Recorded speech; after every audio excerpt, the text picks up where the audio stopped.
34쪽이죠.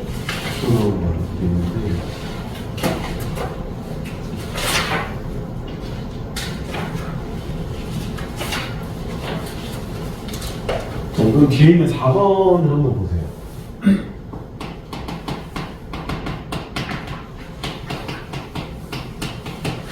4번을 보면 이 작품에 대한 간단한 설명을 넣어봅니다.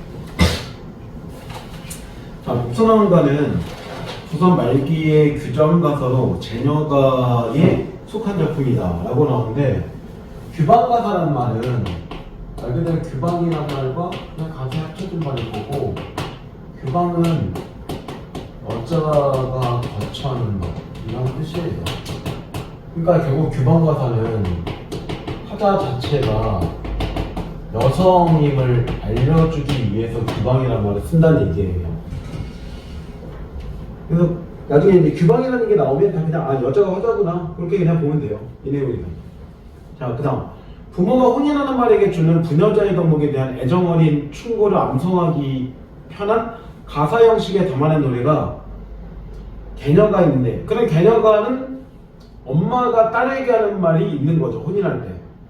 복선왕가는 어머니가 딸에게 이야기를 건네는 말의 구조 안에서 객동어미 이야기가 삽입되어 있다는 점, 그리고 교훈이 추상적 관념이 아닌 구체적인 인물의 형상을 통해 제시되는 점에서 개녀가 유형에 속하는 일반적인 작품과 구분된다. 그래서 복선왕가의 구조를 보면 다음과 같은 도식화가 가능하다. 처음에는 어머니가 딸에게 건넨 이야기가 있을 거고, 그 다음 나에서 객동어머니 이야기가 있을 거고, 다에서 어머니가 딸에게 전한 이야기. 그럼 구체적인 인물 형상이라는 거는 여기겠죠. 이 나 부분에서 나오는 객동어미 자체가 어떤 구체적인 행실 자체를 분명히 보여줄 거고, 이 행실과 연결해서 주제가 보인다는 얘기예요. 물론 우리는 아직까지 볼 때 이 행동이 긍정적인지 부정적인지는 알 수가 없죠. 어쨌든 근데 이 사람 자체가 화자가 주목하는 대상이라는 거예요. 그러니까 화자 자체는 여기서 볼 때 어머니일 거고, 객동어미가 이 글의 주인공이겠죠. 대상이겠죠. 화자는 자기에게 하는 게 아닙니다. 객동어미 이야기 할 거니까 이 사람이 가장 주목할 사람이다, 이런 얘기예요. 자, 근데 앞에 있는 내용 보세요. 가사이기 때문에 조금 길죠. 내용 좋죠. 자, 아들영계 진사급제 가문도 합격하다. 가문이 어느 정도 괜찮다, 이런 뜻이에요. 처음에 이런 얘기한다는 건 어쨌든 우리 집안의 가문이 괜찮아, 뭐 이런 정도의 자랑을 좀 하는 거죠. 딸을 길러서 출가하니 혼수범절 혼수야 다시 일러 어떠하겠는가.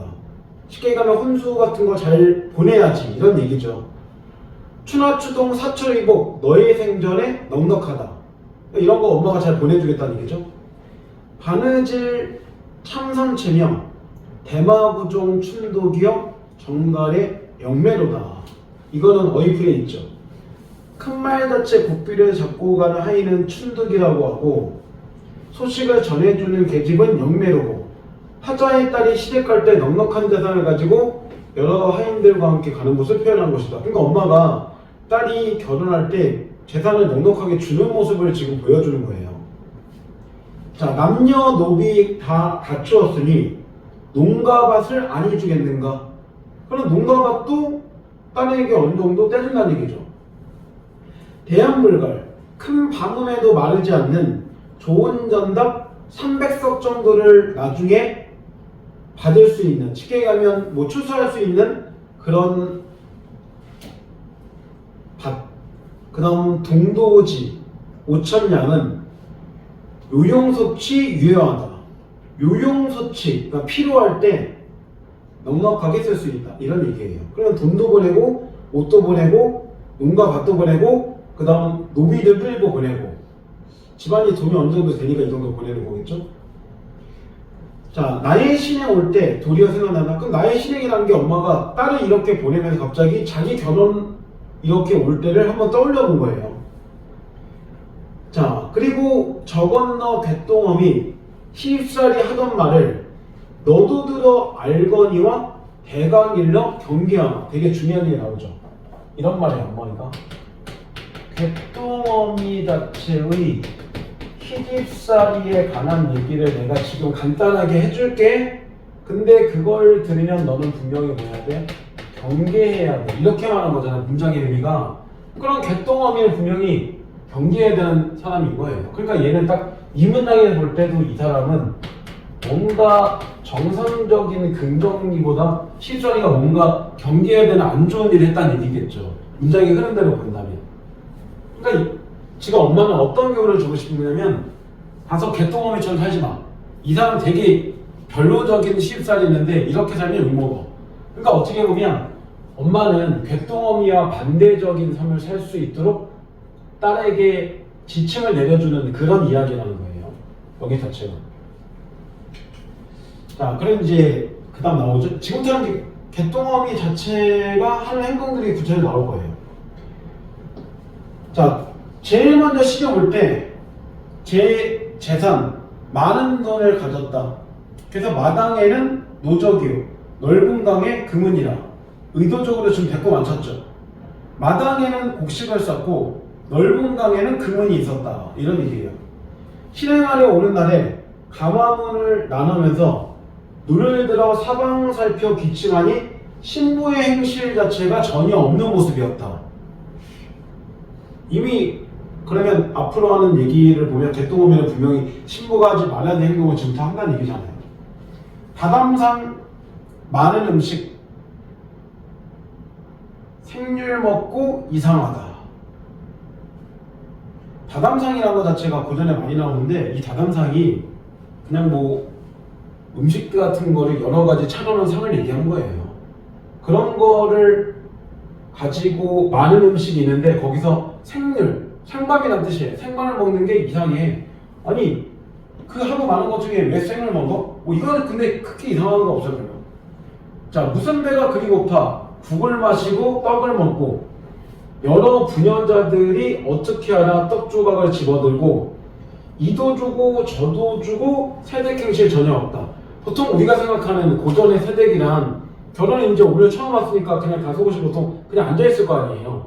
근데 이 여자는 시집 딱 오자마자 첫날부터 이것저것 먹고 주변 사람들한테 뭐 음식 주면서 자 먹어 이렇게 하니까 뭔가 좀 이상해 보인다는 거죠. 현대는 이게 이상할 필요 없어요. 현대는 뭐 그냥 성격상 그럴 수도 있잖아요. 하지만 과거 고전을 보면 꼭 기억해야 될 게 남성 중심 사회잖아요. 그리고 또 하나는 가부장제잖아요. 그러면 여자 자체가 이렇게 막 채심머리 없이 움직이는 것 자체가 뭔가 예의에 어긋나는 모습이 될 수 있다는 거예요. 그렇기 때문에 이 사람이 볼 때는 이건 좀 여자가 할 일이 아니지, 이렇게 지금 얘기하고 있는 거예요. 근데 우리가 볼 때는 아니 뭐 밥 먹는 게 뭐 이상한 건가? 그러니까 우리는 그렇게 느낄 수 있다는 거죠. 그러니까 그 당시의 눈으로 좀 봐줘야 돼요.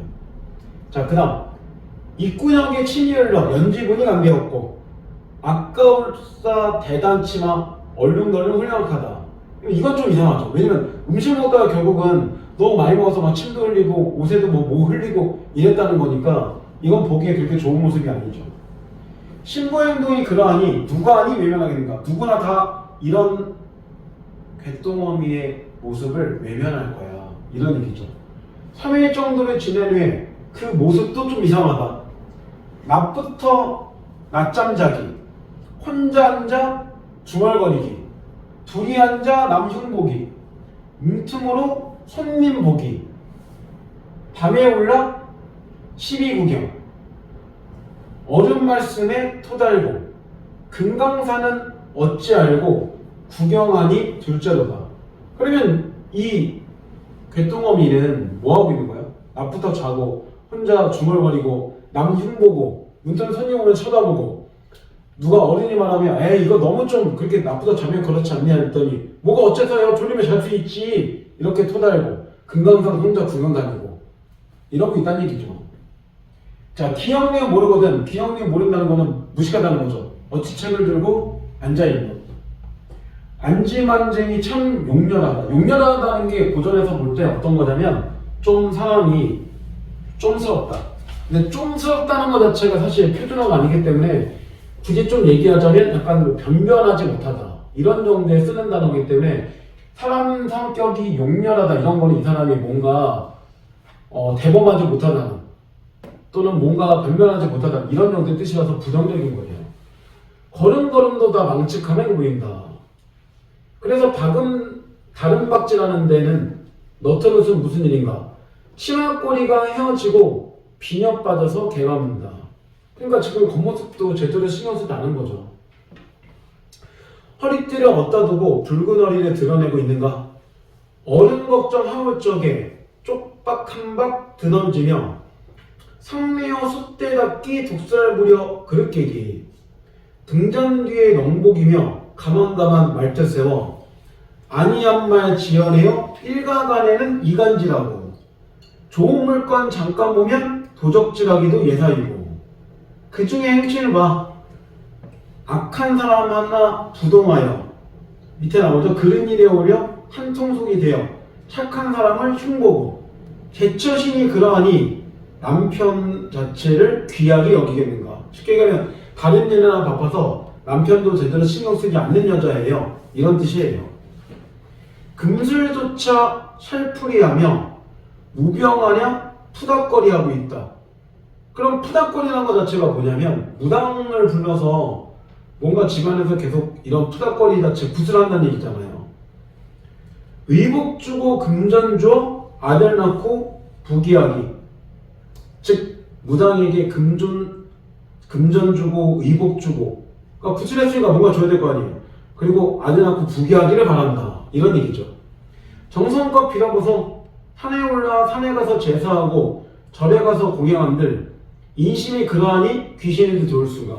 그러니까 아무리 이렇게 무당 부르고 산에 가서 제사하고 이래도 앞에 있는 A부터 행실 자체가 안 좋으니까 아무도 돕지 않을 거란 얘기예요.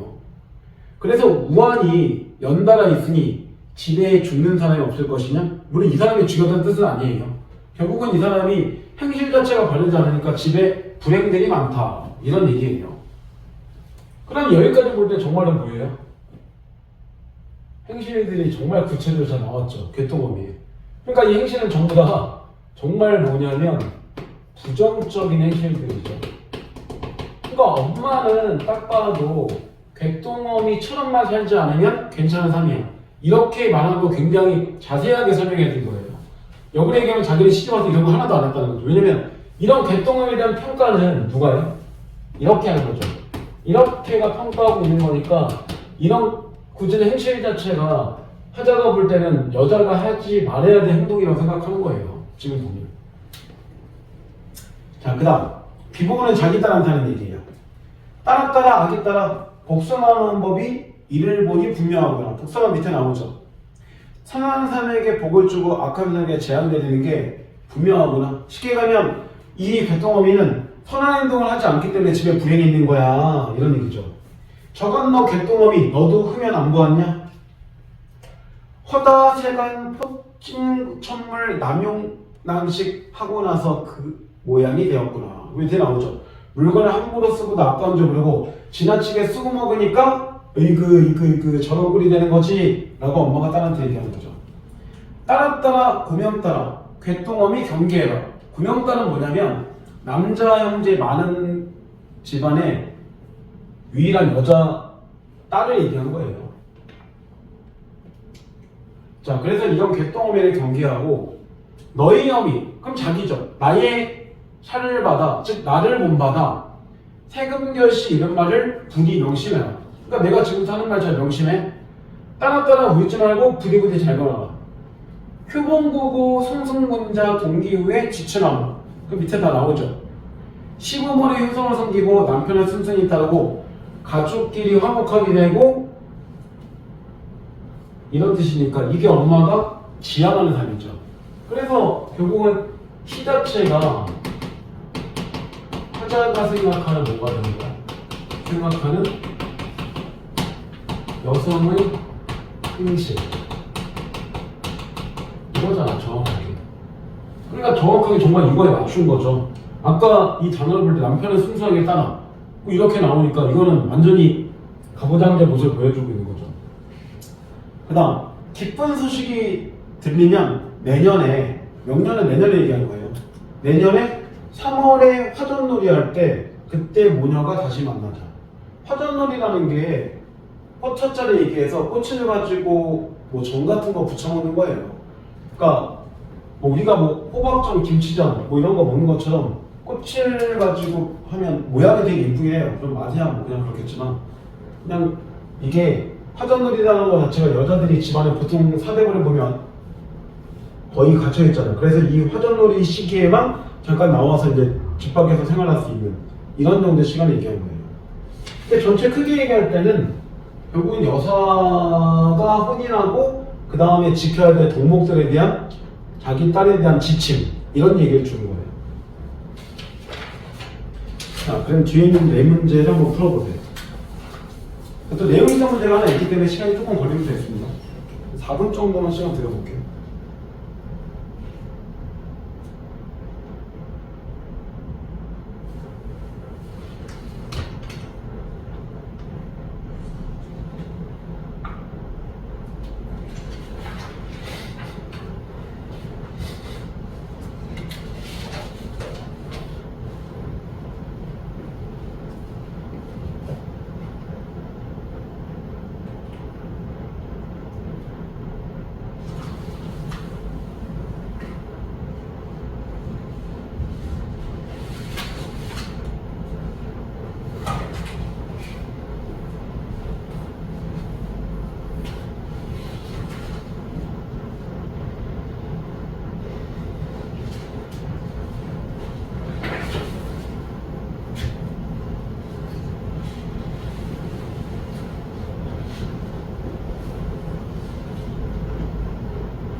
볼게요 한번.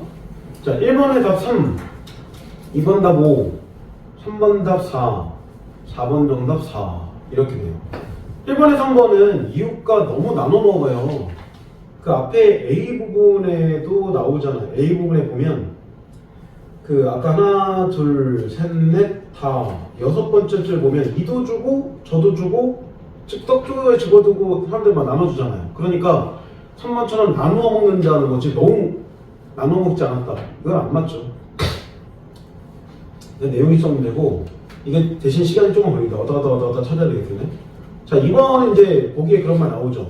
회화적 표현이라는 것 자체는 해학적으로 대상을 묘사해서 웃음거리를 만드는 방법을 얘기한다. 그래서 희화적이라는 게 이게 다 같은 말이에요. 시험에서 희화라는 말이나 또는 해학이라는 말이나 가끔 보면 언어위에서 나오는 그 유일한 말 있잖아요. 이 세 개가 다 그냥 웃기다는 뜻이에요.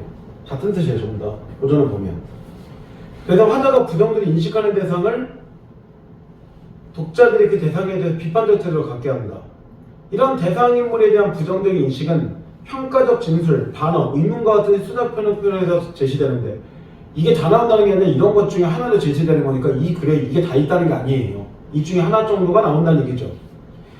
쾌화적인 표현은 어리석은 행동을 하는 대상, 인물과 비교해서 자신이 상대적 우위에 있다는 느낌을 갖게 하며 독자들의 웃음을 유발하기도 한다. 한편 대상인물이 억압받는 계층의 경우에 그가 보여주는 엉뚱하고 거침없는 행동은 구별에 얽매여 살았던 이들에게 대리만족의 쾌감을 주기도 했을 것이다. 하지만 뒤에는 개똥어미와 상관없죠. 개똥어미를 보고 분명히 평가를 부정적으로 했기 때문에 이 여자를 보고 쾌감을 느낀다는 건 좀 이상해요. 그죠? 이거는 그런 작품도 있는데 이 작품이 아니라는 얘기죠. 그럼 1번에 누가 하니 외면하니 무슨 일인가 같은 인문의 형식으로 진술된 개똥어미 형식은 분명히 개똥어미에 대한 화자인식을 부각할 수 있다. 누가 하니 외면하니 그의 말은 뭐예요? 다 외면한다는 의미잖아요. 결국은. 그럼 부정적이죠. 그 다음 기억력 모르거든 어찌 책을 들고 앉아있어?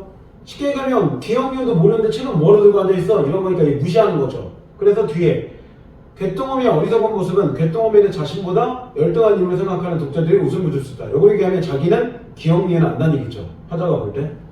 세 번째, 쥐개의 용렬에 망치게 등의 평가적 찐토를 활용해서 개똥의 언행을 묘사한 이유는 개똥어미에 대한 부정적 인식을 드러내기 위해서 이 여자 보고 부정적으로 얘기하는 거죠.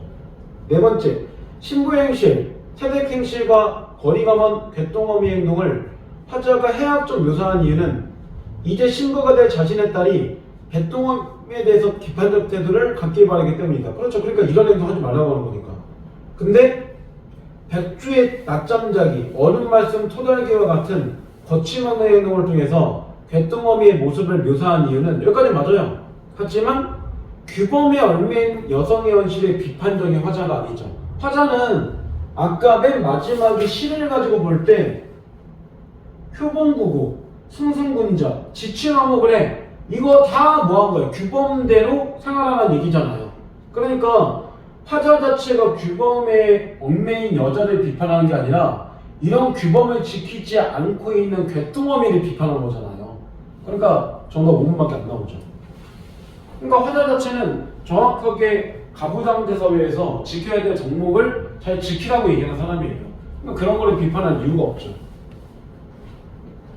자, 그 다음 이제 3번 문제.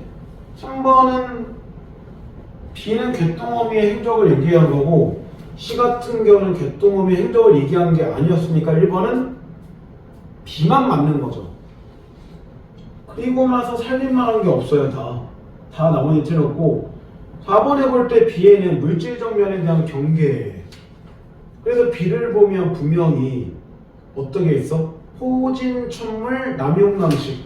이게 물질적인 면을 가지고 얘기한 거죠.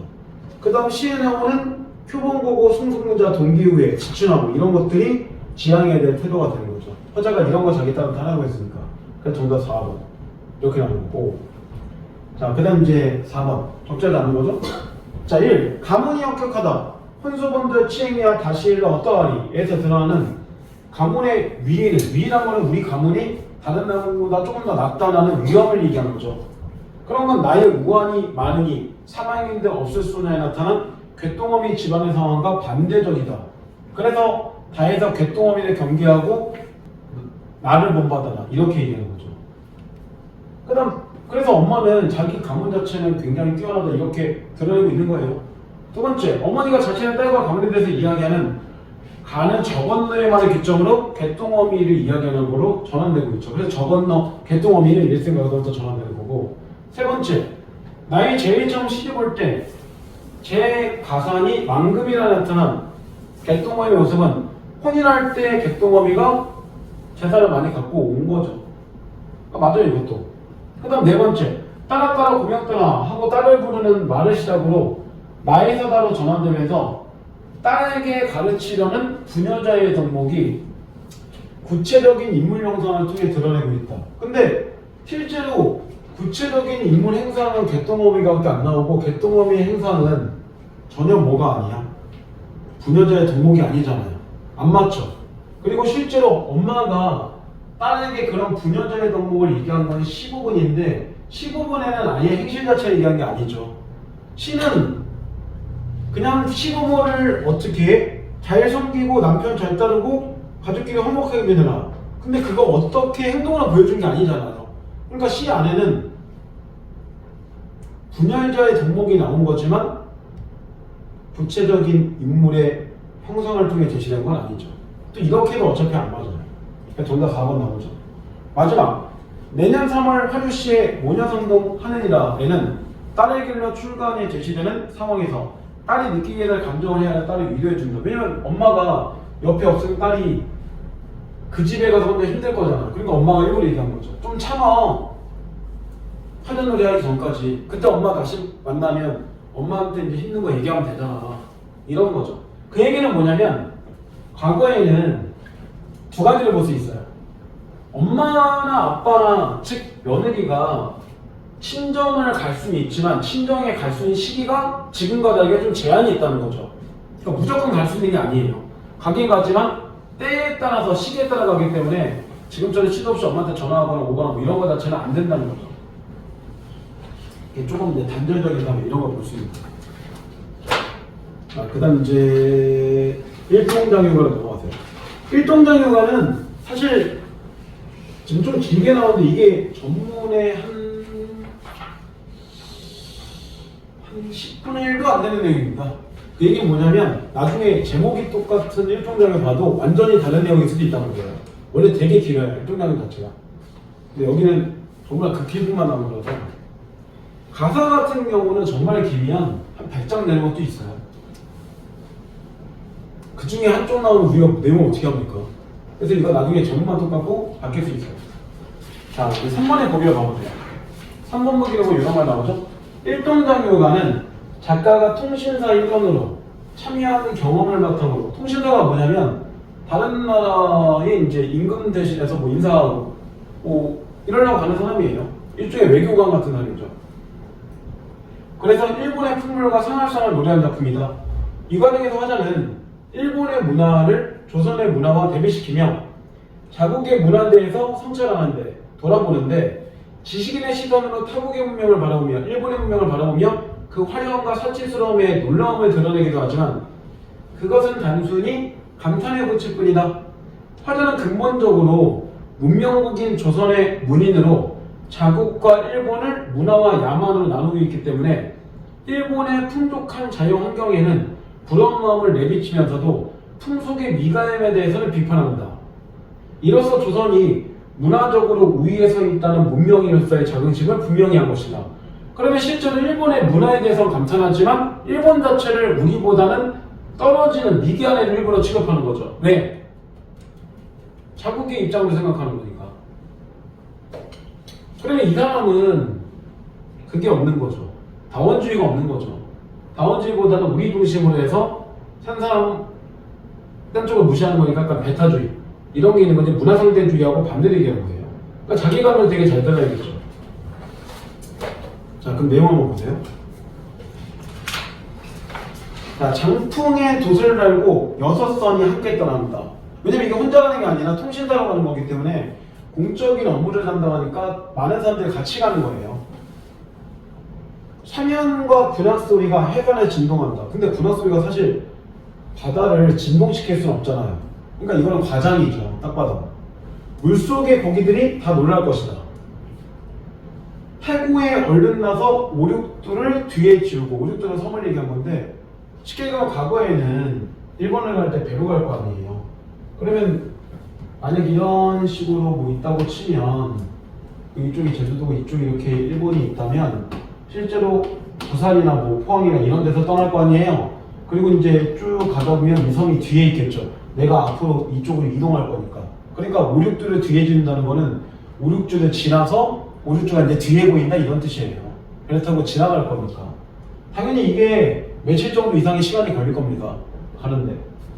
과거의 한양 자체에서도 여기까지 가는데, 부산까지 가는 데만 해도 시간 자체가 일주일 이상 걸려요. 왜냐면 말을 타고 가는 거니까요.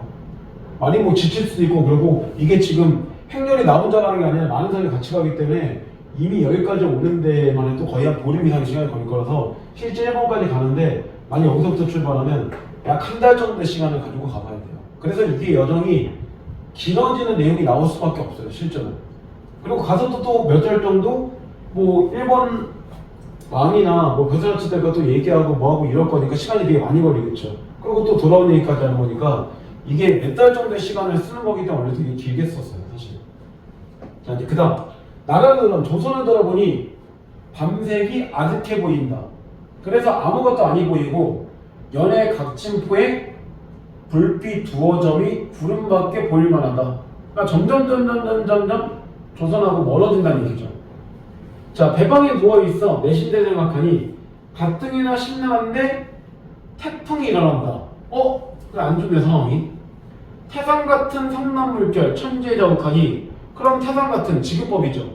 물결을 태산에다 비유한 거잖아요. 크나큰 배가 나뭇잎 불리듯이 하늘에 올랐다가 땅에 떨어진다. 그럼 태풍이 되게 심한 거죠. 태풍이 심하니까 배가 위로 휘 올라가다가 쭉 떨어지고, 이런 모습으로 이 사람이 묘사하고 있는 거니까요.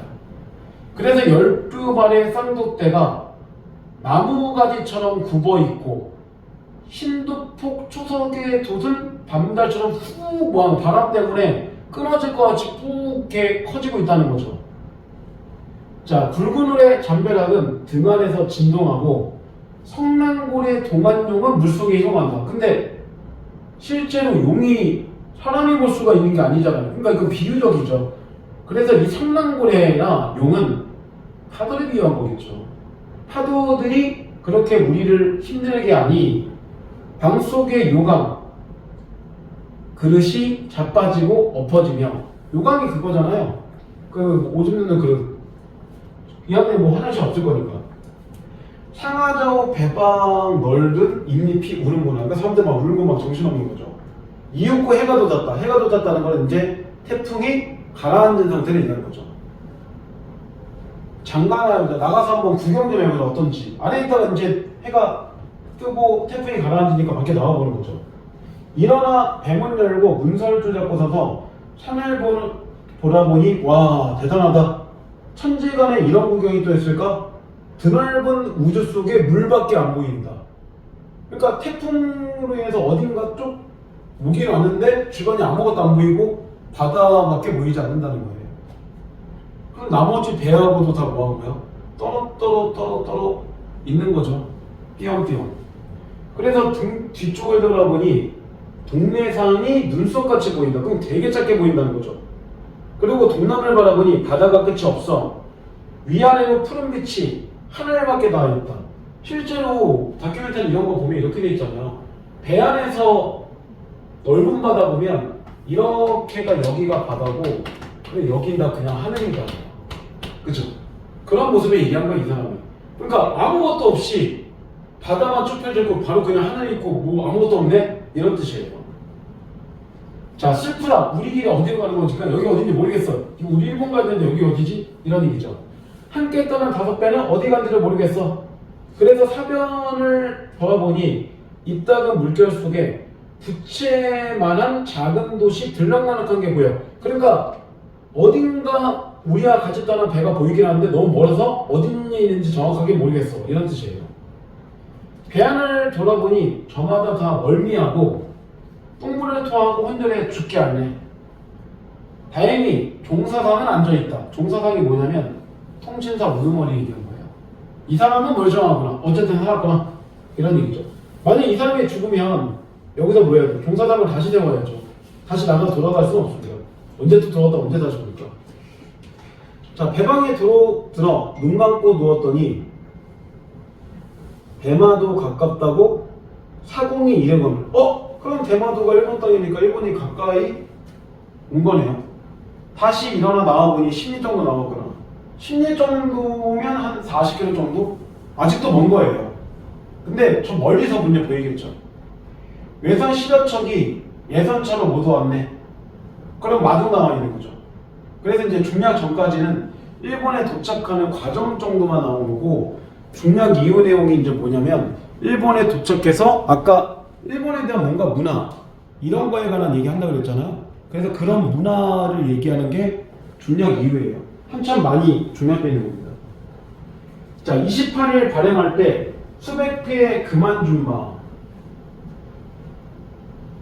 중화관을 다 태우니, 중화관 그냥 벼슬아치 이름이에요. 다 태우니 기구도 장하다. 각방의 종들도 호사가 너무 분수에 넘친다. 그러면 호사가 참남하다는 거는 화자의 평가죠. 얘네들 왜 이렇게 쓸데없이 호사스러워? 이런 거잖아요. 좌우에 상견마야 한 놈 우산 받고 두 놈은 부축하고 담배 기고 한 놈 들고 한 놈은 등불 들고 한 놈은 그릇매요. 한 사람이 거느린 수 8씩 들었구나.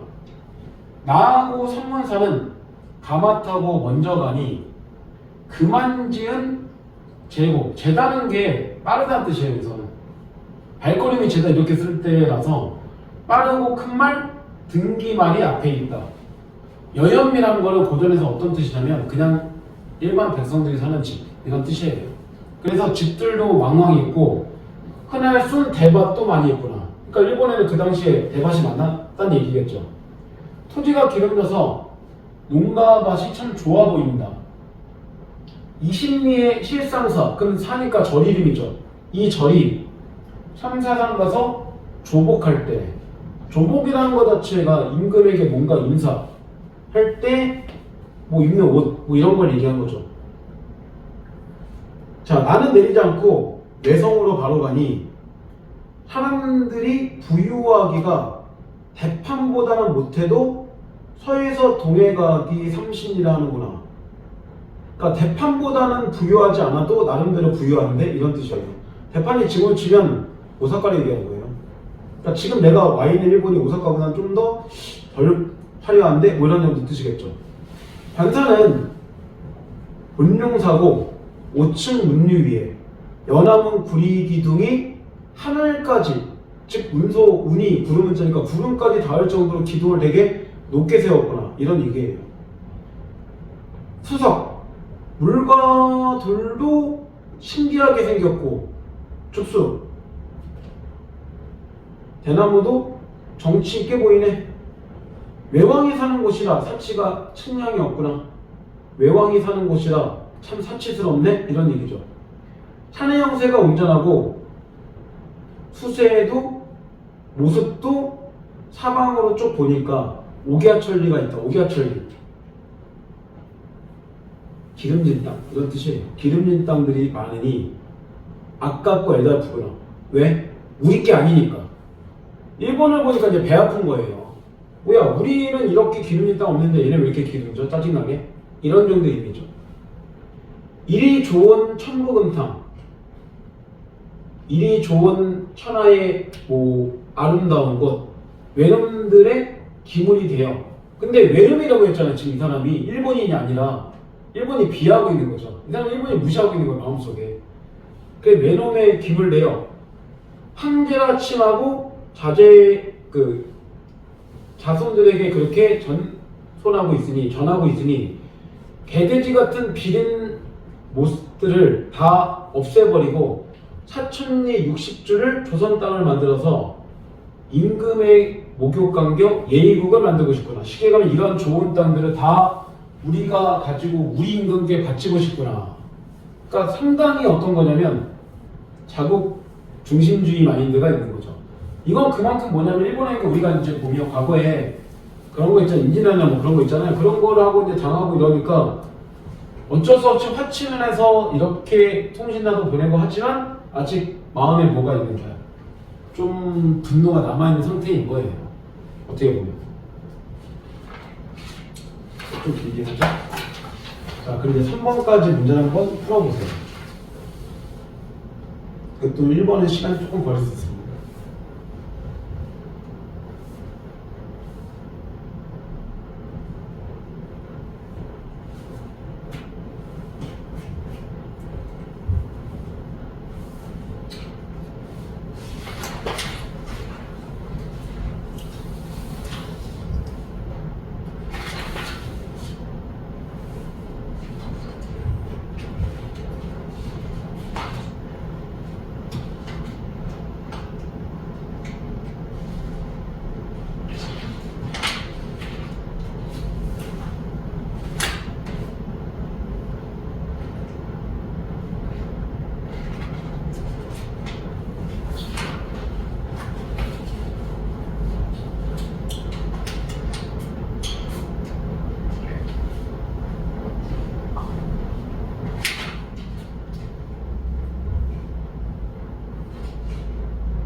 자, 볼게요. 자, 1번에 5, 2번에 1, 3번에 3 이렇게 됩니다. 자, 1번의 시간의 흐름에 따라라는 거는 처음에 배가 출항하면서 시간이 밤이 됐을 거잖아요. 그리고 태풍 만나고 이러고 뭐 일본 배 자체를 만나고 이렇게 되는 거니까 시간의 흐름대로 가요. 비유는 아까 보면 몇 번 나오긴 했죠. 태산 같은 이런 거를 보거나 아니면 아까 파도를 용이나 고래에다 비유한 것 자체가 전부 다 비유잖아요. 근데 원근에 따른 거리감을 표현하고 있다는데 원은 멀리 있는 거고 그는 가까이 있는 거고 이렇게 되는 건데 이걸 보여주는 부분 자체가 실제로 미음에서 보면 나오죠. 미음에서 한 줄, 두 줄, 세 줄 정도 보면 등 뒤쪽을 돌아보니 동네산이 눈썹 같고 동남을 바라보니 바다가 끝이 없어 위아래로 푸른 빛이 하늘밖에 닿아 있다. 그러면 이거 비유를 통해서 원경을 묘사하고 있는 거죠. 그리고 물결하고 하늘 붙여진 건 바로 앞에 보일 거니까 이건 근경이잖아요. 그래서 원근에 따른 거리감이 나와요, 뒤쪽에서. 세 번째, 여정의 경관에 따른 경관 변화를 얘기하는 부분이 A 부분이 다 그렇죠. A 자체가 지금 내가 한 곳에 있는 게 아니라 돌아다니고 있는 거잖아요. 이 여정에 나오는 거고. 그 다음 네 번째, 화자가 겪은 사건에 대해서 과장하게 표현하고 있다. 아까 맨 처음부터 이미 과장 나왔죠. 그죠? 근데 마지막, 대화가 나온 장면은 없어요. 자기 혼자만 얘기하는 거니까. 그 다음, 이번에 적절한 거. 기억에 출항할 때 환상식의 상대함을 자연물이 의탁하고 있다. 그래서 자연물 뭐가 나와요? 물속의 고기들 자연물이잖아요. 그러니까 정답 1번 바로 나오죠. 리에는 타인의 모습이 아니라 배의 모습이죠. 배가 하늘에 올랐다가 배가 밑으로 내려가는 거니까 배는 사람이 아니잖아요. 그러니까 타인은 이상하죠. 그 다음 세 번째, 디귿에 볼 때 이거 아까 파도를 얘기했으니까 당연히 생물들의 역동적 움직임이라는 거는 이상하죠. 비유적이니까요. 그 다음 네 번째 리을에 보면 상하저 배방 널은 잎잎이 우는구나 이렇게 나오는데 널은 널판지를 얘기하는 거예요. 과거의 배는 나무로 만들잖아요. 그러니까 그 널판지 자체가 이제 간단하게 이렇게 움직이는 걸 얘기한 거니까 실파는 동료의 모습을 얘기하는 게 아닙니다. 그래서 끼끼끼 뭐 이런 소리를 이제 이 사람이 울고 있어 이렇게 표현하고 있는 거예요. 그 다음 마지막은 자부심을 얘기하는 게 아니죠. 사방을 보니 와 아무것도 없어 이런 거니까 자기 자부심이 아니죠. 자연물의 자체를 보고 감탄한 것 뿐이죠. 이렇게 망망할 수 있다니 이런 이름이에요. 자, 그 다음 이제 3번.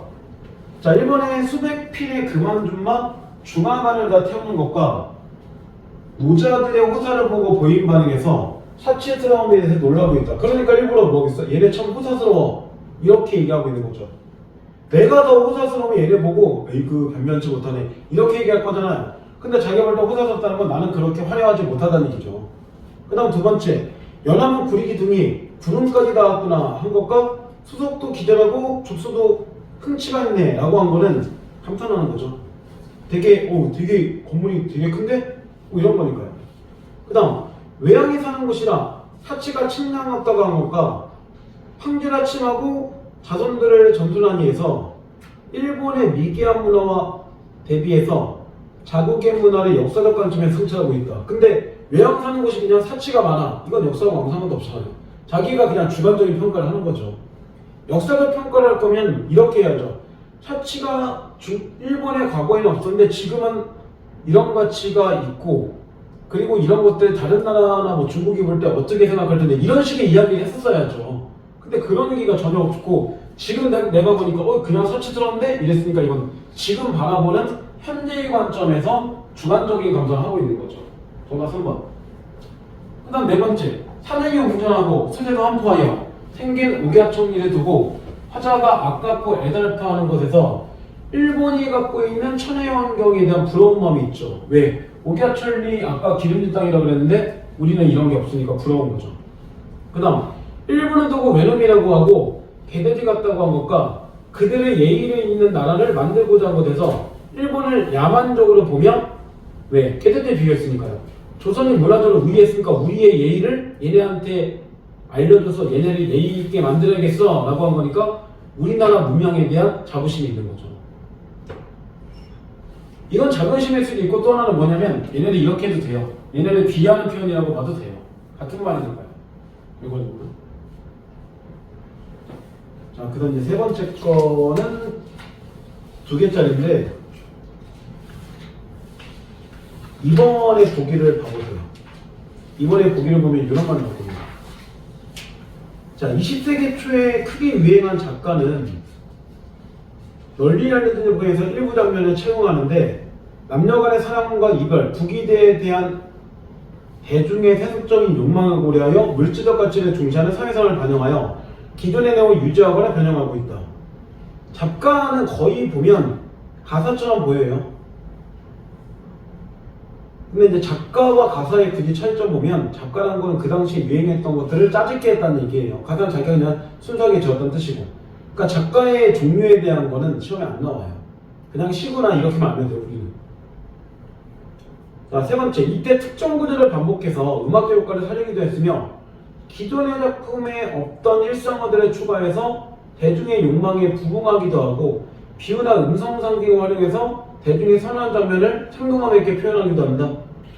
나는 19세기 유행하였던 춘향가에서 이몽룡과 춘향이 이별한 장면을 A로 차용한 작가로 위와 같은 특징이 반영되어 있다. 그래서 A를 보면 이렇게 나오죠. 춘향아 울지 마라. 원수가 원수가 아니라 양반의 인실이 원수로구나. 너와 내가 만날 때는 합한줄을 먹었거니와 합한줄 딱 봐도 합치는 이야기잖아요. 오늘날 이별주가 이게 웬일이냐. 이술 먹지 말고 이별하지 말자.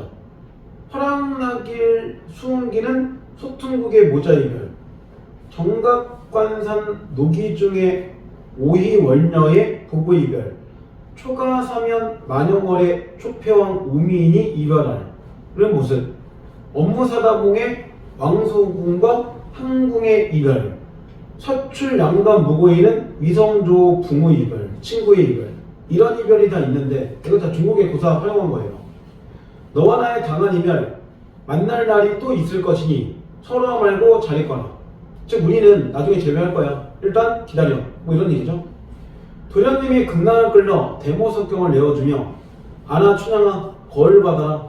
장부의 맑은 마음 거울빛과 같은지라. 이걸 깊이 두었다가 날본 듯이 내어 보아라. 춘향이 거울을 간수하고 꼈던 옷반지를 바득바득 벗겨내어 도령님점에 올리며 여소 도련님 지안 받으시오. 여자의 명심물망 지환빛과 같은지라. 이걸 깊이 두었다가 날본 듯이 내어주세요. 그러니까 두 사람이 서로 헤어지면서 이별의 정표를 나눈 장면만 나오는 거죠. 여기는.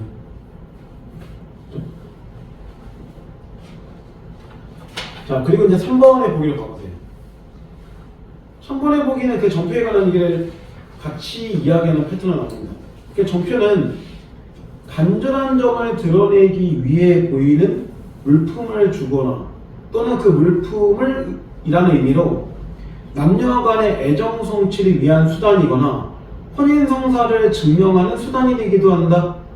그러나 남녀가 이별하는 경우에 정표는 미안한 마음을 전달한 용도나 슬픔을 달래는 용도나 변함없는 사랑을 맹세하는 용도나 그리고 상대의 지지를 요구하는 용도 등으로 사용되고 있다. 물론 이게 다 될 수도 있고 하나일 수도 있겠죠.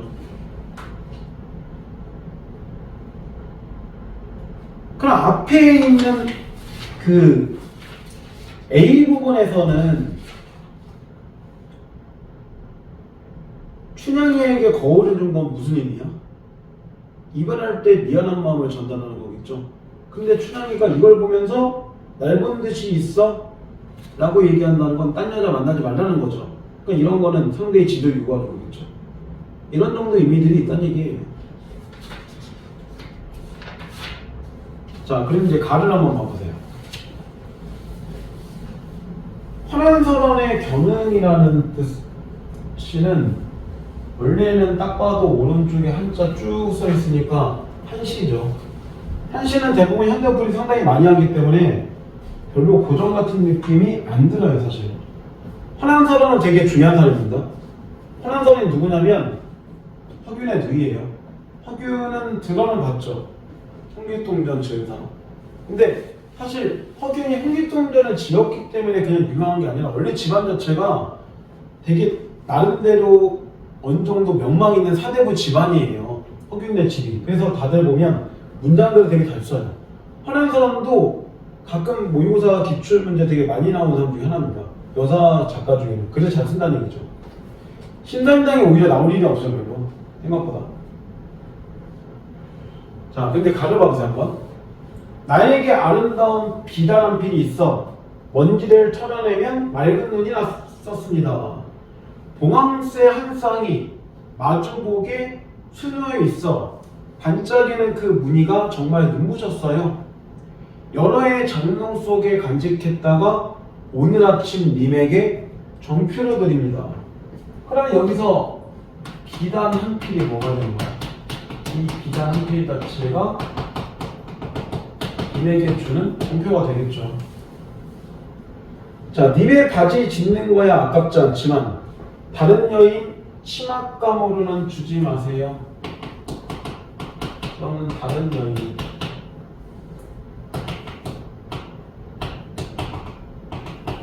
심악감은 주지 마세요. 왜? 내가 너 준 거잖아. 나 기억하고. 근데 딴 여자한테 만들면 짜증나잖아. 이런 거니까 결국은 이 마음이 뭐야? 다른 여인, 타인에게 심악감으로 줄까봐 걱정하는 거죠. 자기만 기억해달라는 얘기죠. 그런 내용이에요. 그래서 삼수는 님에 대한 화자의 마음 이런 정도를 얘기하는 겁니다. 그리고 실제로 이 세 번째 줄에 범왕새가 나오잖아요. 이것도 의미가 있어요. 범왕새가 나오면서 뒤에 보면 한 쌍이 마주붙게 수연하여 있고 그걸 준 거잖아요. 실제로 범왕새가 뭘 의미하는 거냐면 금슬 좋은, 즉 사이좋은 부모 자체를 비유한 거기 때문에 일부러 이거를 숨어와서 님에게 준 겁니다. 그러니까 이거 숨어온 것도 의미를 가지고 있는 거죠. 이런 걸 주는 거예요.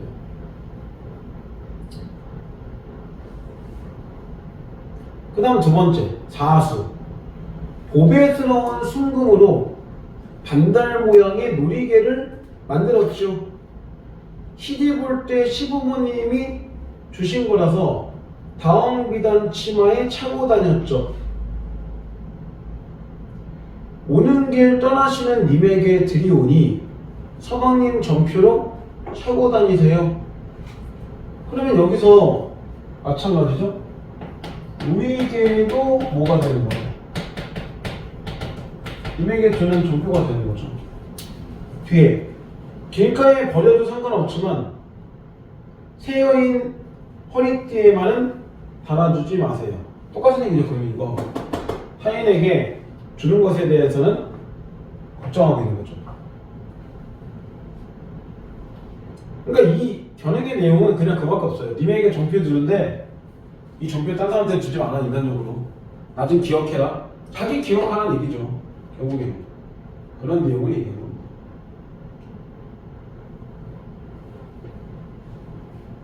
자, 그 다음 이제 나이 나오는 박물가. 박물이라는 게 그냥 여자들이 쓰는 화장품 도구들? 그냥 그런 것들을 이제 박물이라고 얘기해요, 통상적으로. 그리고 과거에 보면 박물 장소들은 한 곳에 있는 게 아니라 떠돌면서 이제 그런 물건 파는 사람을 얘기하는 겁니다. 살짝.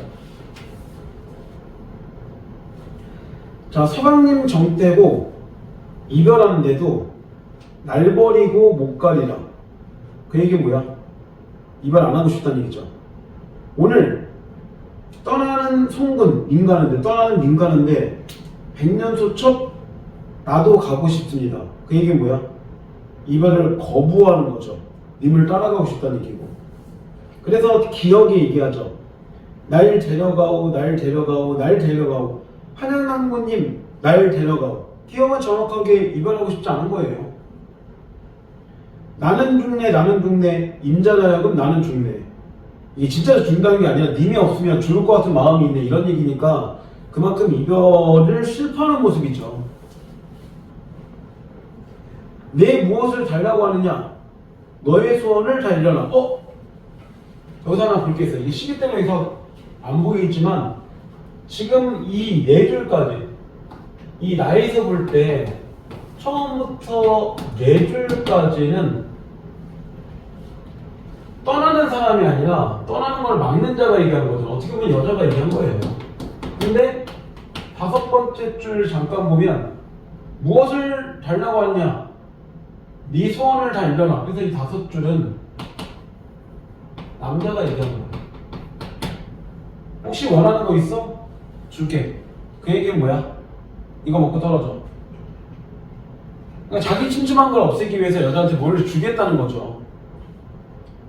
그래서 얘기하죠. 제1명당의 털을 닦아 고대광실, 그냥 좋은 집을 얘기한 거예요. 좋은 집, 높은 집에 내외분합 물림태며 고불돌이 선자추며 평영 그렇게 지어줄까? 내 무엇을 달라고 하느냐? 소원을 이뤄라. 혹시 연집은 줄까? 거울 줄까? 반지 줄까? 비녀 줄까? 화관 줄까? 족두리에서 줄까? 이런 거라도 어쨌든 주고 찜찜함을 없애고 싶은 거죠. 이 얘기는 결국 뭐냐면 남자는 무조건 떠나겠다는 얘기예요. 어쨌든. 자, 그 다음 무엇을 달라고 하느냐? 내 소원을 달려라. 세간치레를 하여 주냐? 용장봉장 귓돌이 책상이며 자기암동의 반다시 3층 각계수리 2층 들미장에 원앙금친 잡배개 샛별 같은 쌍요강 발치발치 다 던져줄까? 이런 거 주면 너 나 이제 안 막을 거야? 뭐 이런 얘기죠. 이걸 다 주겠다는 게 아니에요. 이런 것 중에 하나 원하냐?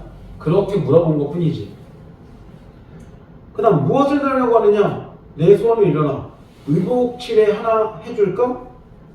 보라 항능석저고리 도리불수 겉저고리 남문대단 잔솔치마 백방수화주 고장바지 물면주 단속고세 고향나이 속버선에 몽고삼승 겉버선에 자지상직 수당계를 명매궁안에 맞춰줄까? 내 소원 무엇을 달라고 하느냐? 내 소원을 달려라. 누리개 칠해를 하나 해줄까? 은조롱꽃 금조롱 한화가지 미라불수 밀도장도 칼 격칼이며 삼춘주 바둑실을 남산더미만큼 해서 줄까? 그러니까 여기서부터 이거죠. 그럼 5번째 줄부터 이렇게 미음까지가 남자가 하는 거죠. 그리고 마지막 이 미음 다음부터는 다시 또 여자가 하는 말이에요. 그러면 얘네들은 뭘 볼 수 있어? 결국은 전개 방식이 대화로 이루어졌다는 거죠. 근데 이게 시기 때문에 큰 따옴표는 이런 게 없이 그냥 나온 겁니다. 그래서 실제로는 두 사람이 얘기하는 게 찾아야 될 부분이 좀 있죠. 자, 그리고 여자가 얘기할 거예요. 나는 실수, 나는 실수, 아무것도 나는 실수. 그 얘기는 뭐야? 이번에 다시 거부하고 있는 거죠. 고대강질도 싫고 금이옥식도 싫고 원한층층 걷는 말에 얹어서 날 데려가. 이런 거죠. 그러니까 이런 내용이죠. 쉽게 가면 남자는 이별 자체를 하려고 하는 거고 이런 모습인 거고 여자 자체는 이별 자체를 거부하고 있는 거죠. 그래서 여자는 이 남자를 따라가려고 하는 거잖아요. 이런 내용이 나와 있는 거예요. 얘가 여자인 걸 알 수 있는 거는 뭐야? 뒤에 있는 형태를 보면 여자들 쓰는 놀이개나 뭐 아니면 뭐 옥지환이나 또는 겨울이나 다 여자가 쓰는 거잖아요. 그러니까 그런 거 보면 아 여자가 이거를 거부하고 있는 거고 떠나는 사람이 남자구나 확인할 수 있는 지점이 있죠. 그죠?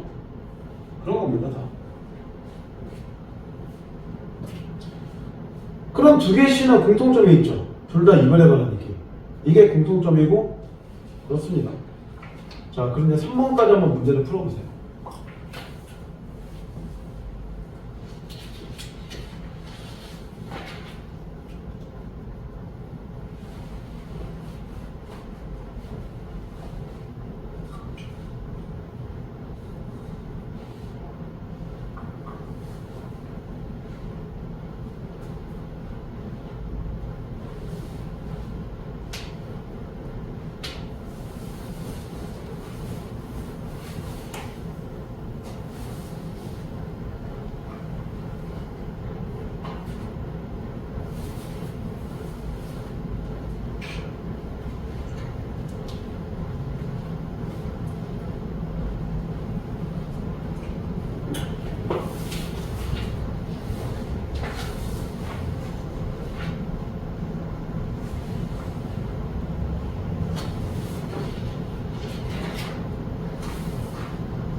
한번 볼까요? 자, 1번 정답 3번, 2번 정답 3번, 3번 정답 5번 이렇게 돼요. 자, 1번에 적절한 건데 이게 1번은 가는 맞는데 나가 안 맞죠. 아까 나 대화체였잖아요. 그러니까 가만 독백체죠. 탈락. 그리고 살림만 한 게 4번. 가에서는 회상적 표현이 맞긴 하지만 나의 감정이입이 있으면 아까 얘기했겠죠. 왜냐면 이게 어미를 보면 이렇잖아요. 눈이 났었죠. 눈부셨지요. 이미 과거형이잖아요. 그죠? 그 다음 5번도 나에서 촉각이 없죠. 근데 가에서 시각이 나와요. 눈부시다. 그 다음 뭐 반달 모양이다. 이런 거 전부 다 시각적이잖아요. 그러니까 5번도 절반짜리 정답이죠. 그럼 4번에 부정의 표현을 활용하여 화제가 금기하는 상황을 드리고 있다는데 보통 부정은 우리나라 볼 때 크게 세 가지죠. 부정 표현은 아니나 옷이나 말려. 이 세 개가 보통 부정이잖아요. 그죠? 문법을 볼 때. 이런 세 개 중에 있는지 찾으면 돼요. 간단하게. 그래서 가에 보면 주지 마세요. 말다 부정문 나왔죠. 그죠? 두 번에 걸쳐 나왔으니까 얘를 확인할 수 있고, 그 다음에 맨 마지막에 이것도 부정이잖아요. 고대강시도 싫고 금이옥시 나도 싫어. 싫어. 이거 부정이죠. 그러니까 하나는 이게 나온 거고 하나는 이게 나온 거잖아요. 그러니까 정답 3번. 가에는 두 번 나오고 나에는 맨 마지막에 한 번 나오죠. 그죠?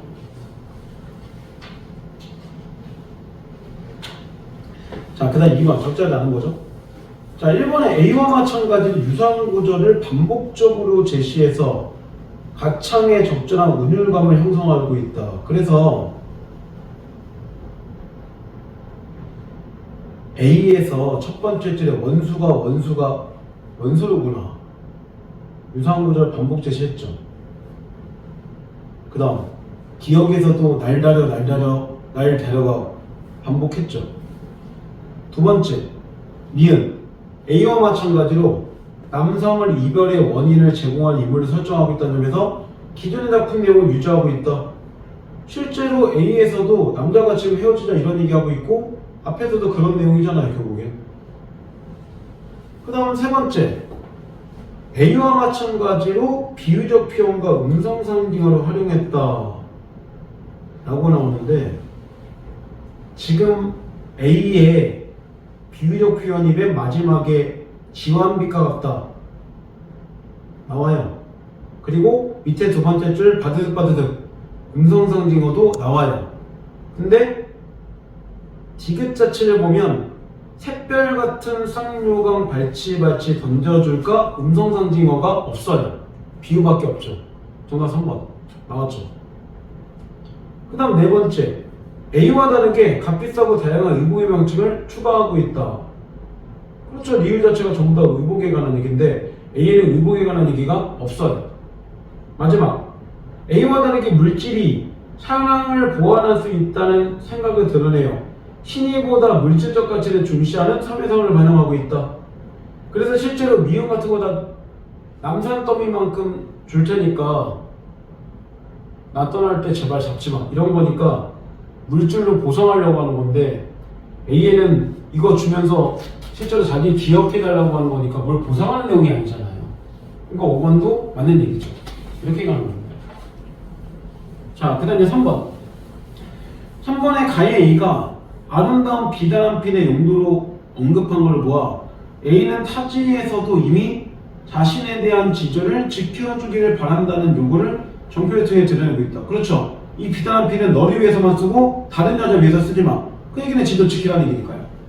두 번째, 가의 A가 반달 모양의 놀이개의 내력을 언급한 것으로 보아 A는 인과 자신이 혼이란 상태라는 사실을 이미 정표를 통해서 망각하지 않기를 바라고 있다. 왜냐면 이 놀이개 누가 준 건데? 시어머니가 준 거잖아요. 그죠? 그리고 내가 님을 붙잡는다고 이 님이 남편이란 얘기죠. 설마 불륜이겠어 이게? 말이 안 되는 거잖아 그 얘기는.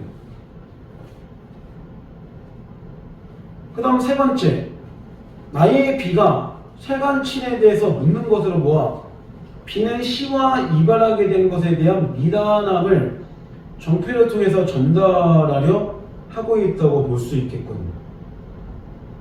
세간친에 대해서 지금 B가 묻고 있다는 거는 뭘 보여주는 거야? 이런 거 자체가 이미 세간인 거니까 거기 뒤에 볼 때 이거 주겠다는 얘기니까 그게 정표를 통해서 전달하는 게 맞겠죠. 네 번째, 세간 살림이라고 하잖아 보통. 누리개 친해를 언급한 걸로 보아 B는 C가 느끼는 이별의 슬픔을 정표를 통해서 달래고자 한 것을 볼 수 있다. 그래서 누리개 치기 자체를 주면서 뭐 한다는 거야? 어쨌든 기억하라는 얘기잖아요. 근데 마지막, 나의 C가 금의 옥식에 대한 입장을 밝힌 것으로 보아 시 자체를 가지고 보면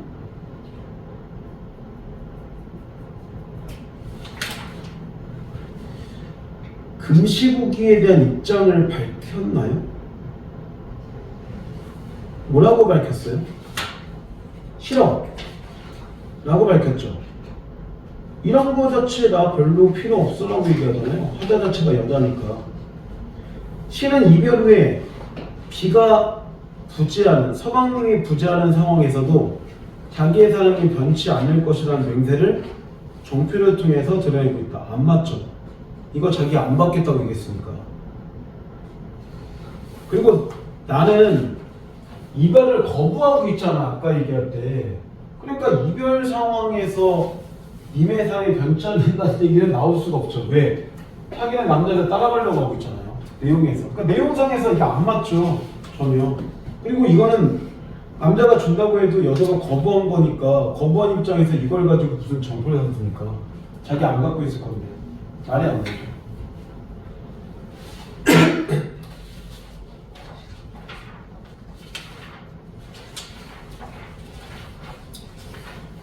자, 그 다음 이제 다시 이쪽에 금방면인데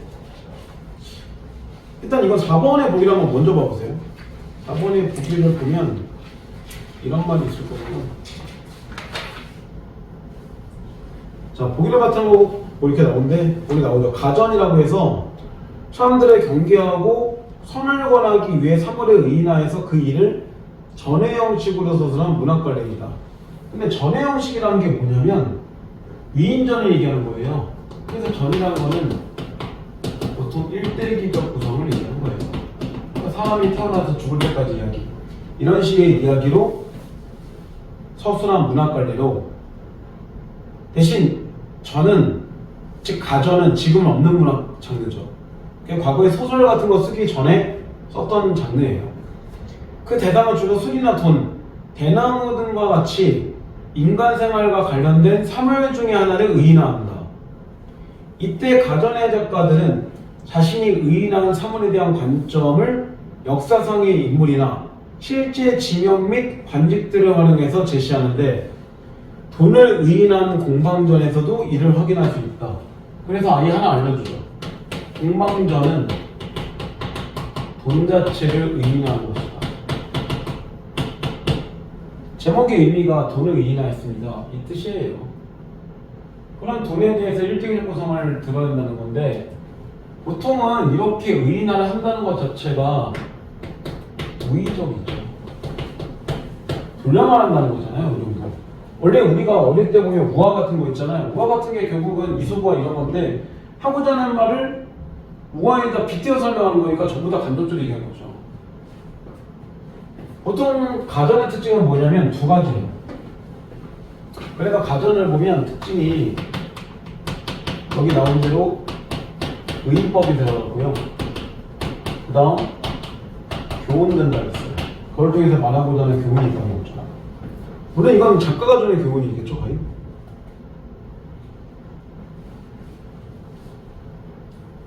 자, 그럼 2번의 보기도 한번 봐보세요. 2번의 보기를 보면 이런 말 나오죠. 주역의 해괴에는 짐을 등에 지고 수련을 타니 도적을 불러들인다 라는 구절이 있다.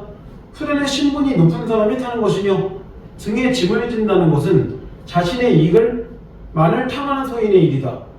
만약 짐을 진 소인이 높은 사람이 타는 수레 위에 앉아 있다면 이 모습을 둔 도적은 소인이 등에 든 것이 남의 재물을 훔친 것임을 알기 때문에 강도들변의 일을 빼앗으러 올 수 있으므로 이로 인해 큰 혼란이 일어날 수 있다.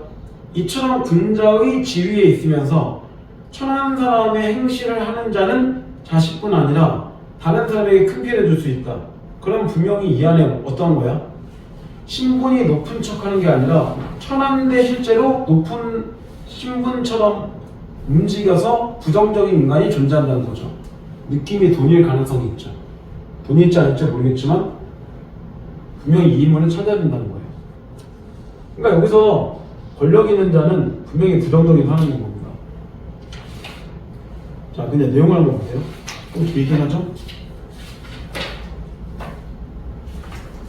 자, 공방은 이제 아까 얘기했듯이 돈을 얘기한 건데 거기 써있죠. 어휘풀이에 보면 47쪽에 엽전을 달리 이르는 말로 엽전의 가운데 구멍이 있으므로 이를 이렇게 이른다. 그죠? 과거의 돈을 보면 이렇게 있고 가운데 이렇게 구멍이 있으니까요. 그래서 이거 그냥 돈의 모양을 비교한 거예요. 자, 공방에 자는 관지이다. 돈을 꿰맨다. 실제로 과거의 돈들을 꿰매고 다니는 거예요. 그의 선조는 옛날에 수양산에 응도하여 동굴에 살았는데, 근데 수양산 자체가 우리나라 산이 아니에요. 중국에 있는 산이 되는 거예요. 그래서 기본적으로 원래 돈이라는 게 우리나라가 쓰긴 하지만 우리나라는 보통은 언제 돈을 유통을 많이 활발하게 시키냐면 조선시대 상업 자체가 활발되면서 돈의 쓰임이 많이 쓰이는데 실제로 고려시대도 돈을 쓰긴 해요. 근데 그때는 별로 유용하다 생각 안 해서 별로 안 썼다가 중간에 조선시대 다시 나오는 겁니다. 중국은 우리보다 훨씬 더 빠른 시기에 돈을 쓰죠. 기본적으로. 그래서 여기는 이제 중국에 관한 얘기예요. 일찍이 세상에 나왔지만 쓰이지 못했다. 즉 처음에 돈이 나왔을 때는 유통이 잘 안 됐다. 이런 얘기예요. 비로소 황제 때 조금 쓰였으나 성질이 강경하여 세상 일에 매우 단련되지 못했다. 그 얘기는 돈이 사람들에게 널리 쓰이지 않았다. 이런 의미로 보시면 돼요. 황제가 관상 보는 사람을 불러 글을 살피게 하니 관상 보는 사람이 자세히 보고 천천히 말하기를 산하에서 이루어졌기 때문에 거칠어 사용할 수 없지만 만일 임금님이 퇴를 녹이는 용광로에서 갈고 닦으면 그 자질은 점점 드러나게 될 것입니다. 임금이란 사람을 사용할 수 있는 그릇이 되도록 만드는 자리이니 임금께서 왕고한 구리와 함께 버리지 마세요 라고 했다. 이로부터 세상에 나타나게 되었고 이후 난리를 피하여 강가의 숲 화로로 이사를 가서 가족 일을 살았다. 이게 무슨 얘기냐면 과거의 돈은 거의 대부분의 재료가 구리예요. 근데 구리는 어디서 구해? 산에서 구하죠. 그러니까 처음에는 산에서 이루어진 게 많은데 그냥 구리 자체를 가지고 쓸 수 없이 이렇게 모양을 만들어야 되잖아요. 그래서 실제 용광로에서 갈고 닦는다는 거는 대장간에서 이렇게 돈의 모양을 만들면 쓸 수 있습니다. 이 얘기를 한 거죠. 그런 얘기예요. 그러니까 당연히 화로가 필요하죠. 대장간에서 얘를 만들어야 되는 거니까. 그러니까 여기서 얘기한 관상을 보는 자는 건 누구야? 대장간이란 얘기예요. 그러니까 처음부터 돈이라는 거를 연구하고 보면 해석이 어느 정도 됩니다. 왜 이렇게 만들었는지도 이해가 좀 되는 겁니다. 자, 그 다음 공방의 아버지인 천은 주나라의 태제로. 그러니까 얘 아버지도 있고 이러니까 정말로 위인전처럼 나오고 있잖아요. 나라의 세금을 담당했다. 공방의 사람들은 겉은 둥그렇고 가운데는 네모나며 세상의 변화에 잘 대응했다. 공방은 한나라에서 배설했다. 홍려경이 되었다. 그럼 한나라 때 돈을 유통했다는 얘기죠. 한나라면 우리나라 삼국시대보다 이전 시대예요. 그러니까 중국에서 처음에 돈을 일단 유통시킨 시기는 굉장히 오래됐다는 얘기죠. 실제로. 그 가끔 보면 뭐 삼국지 이런 거 보면 위초고 뭐 이런 거 나오잖아요. 유비도 조선은 간혹. 그때보다 한 세대 이전이 한나라예요. 근데 그 위초고도 우리나라 삼국지 이전을 얘기하는 거니까 이미. 그러니까 되게 오래전부터 중국은 이런 거 썼다는 얘기입니다. 중국의 고사들이 이용하는 거고. 자, 그 다음 당시에 오나라 임금인 비가 교만하고 분수 넘침이 지나쳐 권력을 마음대로 행사하는데 공방이 비를 도와 이익을 취했다. 허허, 그럼 공방은 문제가 있네. 교만하고 분수 넘치는 사람한테 붙었잖아요. 그죠? 호재 때 나라가 텅 비고 창고가 텅 비게 되었는데 호재가 이를 걱정해서 공방을 부민이라는 것으로 임명했다. 그 무리인 염철승, 군과 함께 조정에 있었는데 근이 항상 공방을 형이라 부르고 이름 부르지 않았다. 그러면 근이 공방을 형처럼 따랐다. 이런 얘기가 되는 거죠. 공방은 성질이 탐욕스럽고 염치가 없다. 굉장히 성격을 집착듯이했죠. 이렇게만 봐도 공방은 부정적이네요. 아까 2번대로 얘는 부정이죠. 자, 이미 국가의 재산을 총괄하면서 장후의 경종을 저울질하는 걸 좋아했다. 공방은 국가를 이롭게 하는 것에는 도자기와 철을 주주하는 것만 있는 것이 아니라면서 백성들과 함께 조그만 이익을 다투고 물가를 올리고 내리고 곡식을 천대하고 화폐를 기준하게 여겼다. 그래서 백성들이 근본을 버리고 끝을 쫓도록 하고 농사짓는 것을 방해했다. 되게 중요한 게 나왔죠. 근본을 버렸다.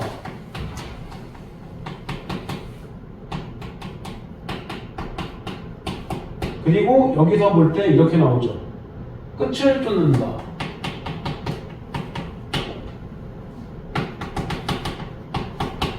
그러면 근본은 뭐야? 뒤에 볼 때 농사를 방해했다는 거니까 근본은 농사를 얘기하는 거죠. 끝은 협회나 상업을 얘기하는 거. 그러니까 화자 입장에서 볼 때 뭐냐면 나라의 기본은 농사인데 사람들이 상업에 종사하거나 거기에 집중하면 근본이 문제가 있어요. 이렇게 보는 거니까 딱 봐도 이걸 통해서 보면 이 글을 쓴 작가는 어떤 사람이에요? 작가는 공방 자체를 부정적으로 보고 농사 자체를 주장하는 사람인 거예요. 이런 사람이 쓴 거겠죠. 역으로 공방 자체가 필요하다고 주장한 사람은 오히려 공방을 좋게 묘사했을 거 아니에요. 그런 작가의 생각을 볼 수 있어요. 물론 작가의 생각은 마지막에 한 번에 농축해서 또 얘기할 겁니다. 자, 그 다음 당시의 벼슬아치들이 자주 상소를 올려 공방을 비판했지만 호재가 이를 받아들이지 않았다. 공방은 교묘하게 권세 있는 귀족들을 섬겨 그 집을 드나들면서 권세를 부리고 관직을 팔아 관직을 올리고 내리는 것이 그의 손바닥 안에 있었다. 이걸 뭐라 그래? 매간매직이라고 하는 거잖아요. 벼슬 사고 파는 거. 그러니까 결국은 돈 자체가 들어오면서 벼슬이 사고 팔고 이럴 때 쓰였다는 얘기예요. 공경들이 절개를 꺾고 공경들이 그냥 벼슬아치들이 절개를 꺾고 공방을 섬기니 곡식을 쏟고 뇌물을 거두어 문건과 서류가 상과 같이 쌓여 가히 셀 수가 없었다. 공방은 사람을 대하고 물건을 대할 때 편인과 불추한 걸 가리지 않고 시장 사람들이라고 해도 재산만 많으면 그와 사귀었으니 소위 시장바닥 사귐이란 이런 것을 말한다. 공방은 때로는 동네의 나쁜 소년들을 따라다니면서 바둑을 두고 격오를 일삼았는데 승낙을 잘했기 때문에 당시 사람들이 이를 두고 공방의 말 한마디의 무게가 큰 백금과 같다. 그 얘기는 뭐야? 큰 백금과 돈의 가치가 같다. 그러니까 이 문장의 의미는 그만큼 돈의 위력이 상당했다는 얘기예요.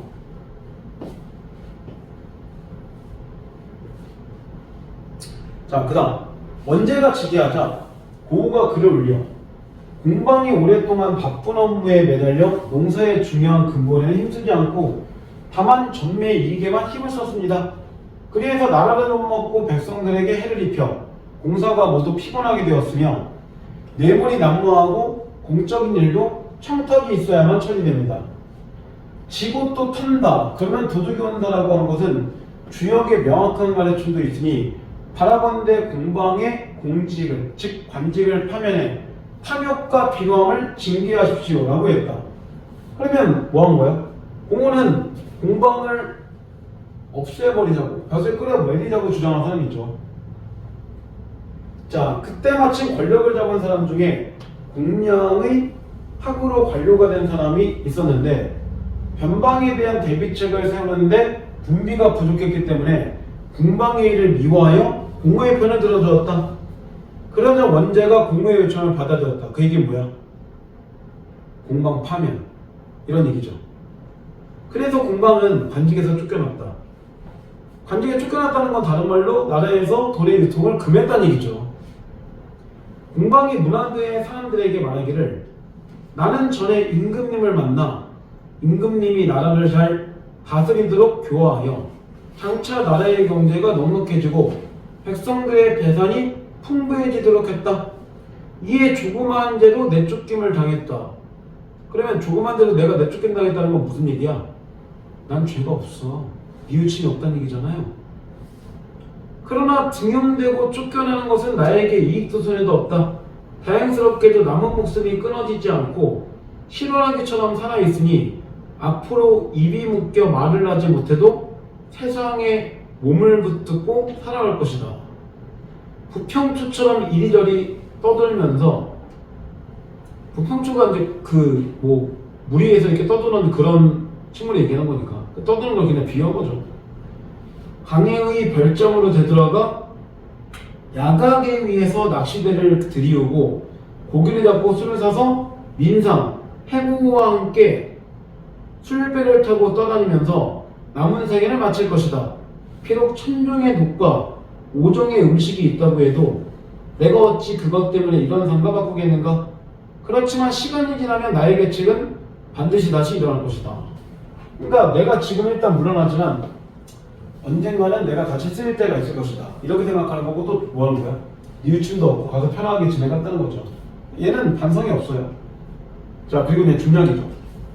당나가 일어나서 당나가 때가 딱 우리나라 이제 삼국시대를 얘기한 거죠. 유한이 탁지판관이 되었는데 탁지판관 그냥 이런 벼슬 이름이에요. 그런 벼슬이 되었는데 당시 국가의 재정이 넉넉하지 못했다. 그래야 유한이 공방의 계책을 사용하여 국가 재정을 이롭게 하도록 하자고 건의했다. 그러면 유한은 뭐 한 거야? 돈을 쓰자고 건의한 거죠. 황제에게. 이에 관한 내용은 당서, 식화지에 실려 있다. 그런데 공방이 죽은 지 오래돼요. 쉽게 말하면 돈의 유통이 오래 안 됐다는 얘기잖아요. 진짜로 얘가 사람이 아닌 이상 죽은 게 아닌 거니까 그냥 돈을 안 썼다는 얘기죠. 그의 문도들도 사방으로 터졌다. 그리하여 공방의 문도들을 수습하고 일으켜 다시 기용했다. 그 결과 공방의 계책이 개원천보 연간에 크게 실시되었고 공방에게는 조이대고 조부숨이라는 벼슬이 추정되었다. 그럼 다시 뭐 한 거야? 정말 시에서 얘기한 것처럼 공방이 즉 돈이 다시 나라에 유통된 거죠. 송나라 신종 때, 그런 송나라 우리의 고려 시대를 얘기한 거죠. 왕한석이 국정을 담당하면서 예의경을 끌어들여 정치를 보좌하도록 하고 청묘법을 사용했다. 청묘법은 뒤에 나오죠.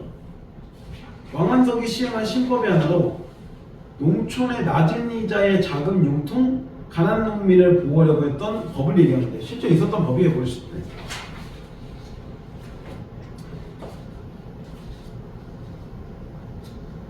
자, 그래서 세상이 소란해지고 크게 가난해졌다. 그럼 청묘법을 사용했을 때 나라가 안 좋아졌네. 소식이 청묘법의 폐단을 적극적으로 비판하고 그 법을 모두 배척하려고 하다가 오히려 모함에 빠져 쫓겨나게 되었다. 이런 일이 있은 뒤에 조정의 선비들은 감히 말을 하지 못했다. 왜? 두려운 거죠. 오직 사마광이 재상이 되어 청묘법을 폐지하자고 요청하고 소식을 청구해 박탈하니 공방의 무리들이 점점 쇠퇴하고 다시 융성해지지 못했다. 공방의 아들 유는 댐댐이가 경박하고 서양 사람들로부터 비난을 받았는데 뒤에 윤이 투영령이 되었지만 불법으로 물건을 취득한 것이 발각되어 죽임을 당했다. 이렇게 공방이 다시 사라진 거죠. 사실은 다음과 같이 논평한다. 사실은 그건 누구냐면 논평하자니까 작가예요. 이것도 가전의 특징이에요. 가전을 보면 맨 마지막에 사실은 말한다. 이런 식의 문장들이 많아요. 가전은 그리고 언제 쓴 거냐면 지금 여기까지 얘기 나온 게 고려시대 문학이에요. 그래서 조선에 관한 얘기가 지금 여기 안 나온 거예요. 딱. 왜냐면 조선시대부터는 뭘 쓰냐면 그때부터 이제 소설에만 쓰거든요. 그러니까 소설에만은 처음 쓴 게 우리나라에서는 조선시대예요. 자, 그 논평이 이렇게 나오죠. 다른 사람의 신하가 된 사람이 두 마음을 품고 큰 이익을 쫓는다면 이 사람은 과연 충신인가? 공방이 때를 잘 만나 좋은 주인을 만나 정신을 모아서 정중한 약속을 맺었고 생각지도 못한 사랑을 받았다. 당연히 이로운 일이 생기게 하고 해로운 것을 제거하여 은덕을 갚아야 하지만 비를루와 권력을 마음대로 하고 마침내 자신의 무리들을 심었다. 공방이 이러한 행동은 충신은 경계 바깥에 사귐이 없다는 말에 위배되는 것이다. 공방이 죽고 그의 무리들이 다시 송나라에 기용되어 권력자에게 아부하고 올바른 사람들을 모함했었다. 비록 길고 짧은 이치가 하늘에 있다고 해도 원제가 공유의 말을 받아들여 한꺼번에 공방의 무리를 죽였다면 쉽게 말하면 돈이 유통하지 않았다면 이런 얘기죠. 진난의 근심을 모두 없앨 수 있을 것이다. 다만 공방의 무리들을 억제하기만 해서 후대까지 그 패단을 미치게 했으니 어찌 일보다 말이 앞서는 사람은 항상 믿지 못할까를 근심하는 것이다. 쉽게 얘기하면 돈은 그냥 없는 게 나아, 안 쓰는 게 나아. 결국 이런 얘기잖아요. 그러니까 작가는 돈이 유통되면서 나타난 문제점들을 보면서 그냥 돈이 없는 게 낫겠어 이런 생각을 가지고 쓴 거예요. 결국에는. 그리고 실제로 고려시대 우리나라 시대 역사를 볼 때 돈이 유통되긴 하지만 얼마 쓰지 못하다가 다시 조선시대에 들어가서 조선 중기 이후에나 쓰이게 돼요. 실제로. 자, 그런데 뒤에 있는 4번까지 문제를 한번 풀어보세요.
볼게요. 자, 1번에 5, 2번에 3, 3번에 3, 4번에 4 이렇게 됩니다. 자, 1번은 시간이 좀 걸리죠. 내용성 문제가 나오니까 내용이 지금 길기 때문에 일치성 문제가 나오면 어쨌든 시간이 걸릴 수밖에 없어요. 문제 난이도와 상관없이. 그 1번의 황제는 관상 보는 사람의 추천을 통해서 공방의 선조가 세상에 나타났음을 알게 되었다 라고 나오는데, 관상 보는 사람의 추천을 통해, 근데 관상 보는 사람을 아예 세 번째 줄 볼 때 이 사람을 부른 거잖아요, 형제가. 그죠? 그러니까 이 사람이 와서 추천한 게 아니죠. 탈락. 이렇게 된 겁니다. 그래서 선조가 나타난 거는 알게 된 게 아니죠, 결국은.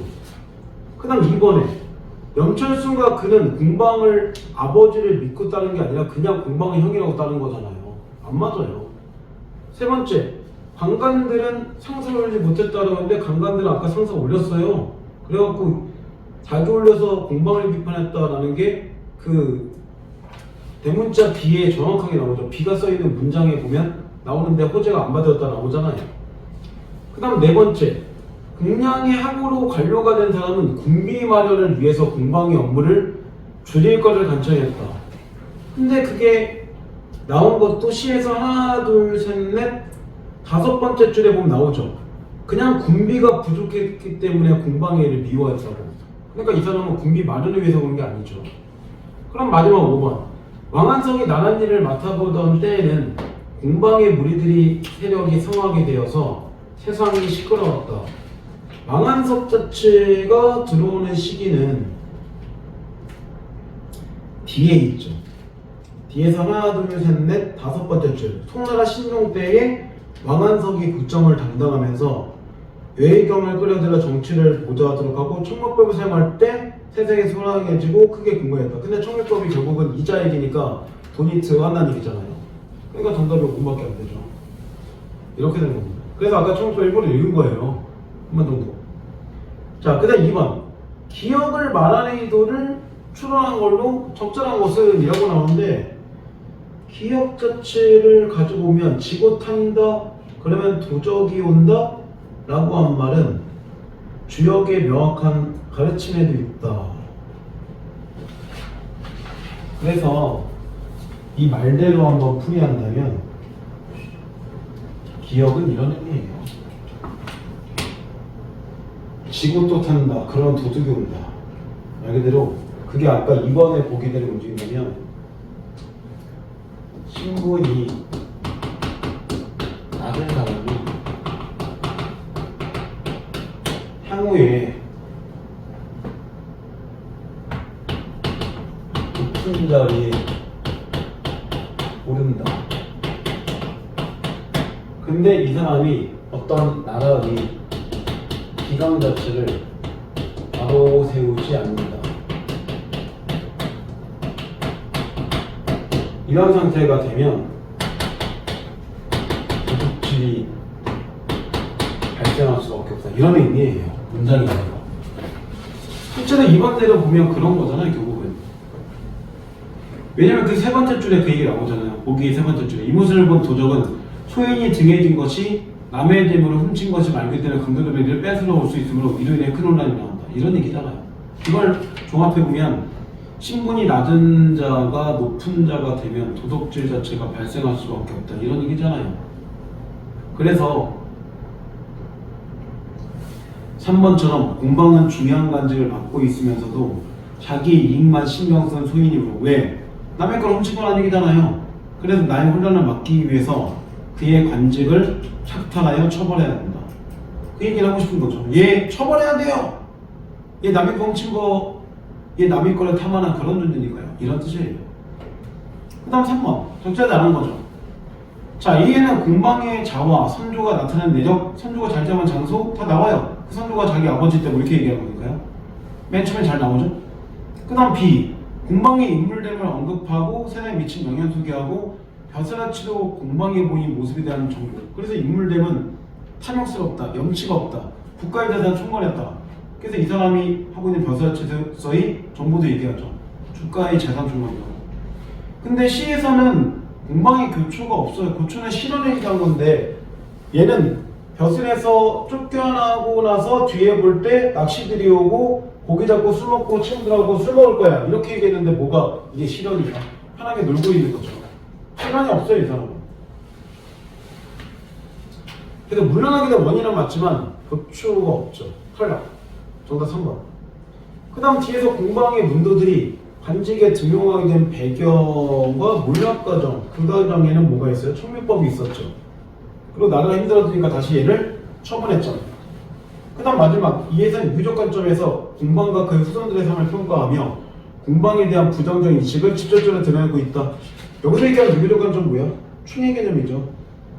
충씨는 그래서 하나, 둘, 셋, 네 번째 주 나오죠. 공방이 이러한 행동은 충씨는 경계 바깥에 살김이 없다는 말에 위배되는 것이다 라고 나오잖아요. 그러니까 충에 관한 게 나오니까 유교에 관한 게 나오죠. 유교는 세 가지니까요. 충, 또, 이 세 가지가 유교에 관한 거니까 이렇게 얘기하는 거고 유교에 관한 얘기죠. 자, 그 다음 이제 4번. 적절하지 않는 거죠? 1. 한 나라의 벼슬 하면서도 오나라의 미래도와 이득을 추구한 공방의 모습은 당연히 나라의 이익보다 자신의 사익을 추구한 거죠.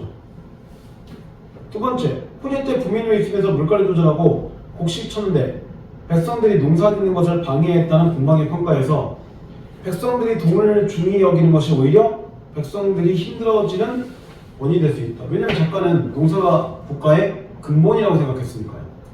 세 번째, 호재 때의 공경들이 절개를 꺾고 공방을 섬긴 까닭에 공방에 거두어들인 문건과 서류가 상가같이 쌓여있다. 돈이 발산한 사람들의 청탁의 대가로 활용되고 있다. 그렇죠? 절개를 꺾고 공방이 거두어들인 문건과 서류가 매간매일 때 이용된 거니까요. 네 번째, 강해의 별장으로 되돌아가 민상과 해고와 함께 술배를 타고 떠다니면서 술배라는 게 말 그대로 술이 가득한 배란 얘기잖아요. 남은 생애를 마치겠다는 공방에 말해서 돈이 없어야 자연 속에서 유유자적하게 살아가는 것이 가능하다. 근데 이렇게 남은 생을 마치겠다는 게 곧 돈이잖아요. 그럼 돈이 뭐 한다는 거야? 파면된 이후에 이유침 없이 술 먹고 놀겠다는 모습이잖아요. 그러니까 이런 공방에 관해서는 반성이 없는 공방의 모습을 볼 수 있다. 이렇게 해야죠. 돈이 없어야 라는 말이 성립이 안 되는 게 얘가 돈이니까요. 그래서 정답 4번 나오죠. 그 다음 5번. 당나라 시절 유한의 건의에 따라 공방의 문도들이 등용되어 공방의 계책이 크게 실시되었다는 점에서 역사적으로 돈이 그 가치를 인정받기도 했다. 왜냐하면 공방의 계책이 실시됐다는 것은 돈이 유통이 잘 됐다는 거니까 돈의 가치를 인정받았으니까 이게 실시된 거겠죠. 그래서 정답 4번 이렇게 나온 겁니다. 자, 오늘은 여기까지만 할게요. 다음 주는 네 번째 강.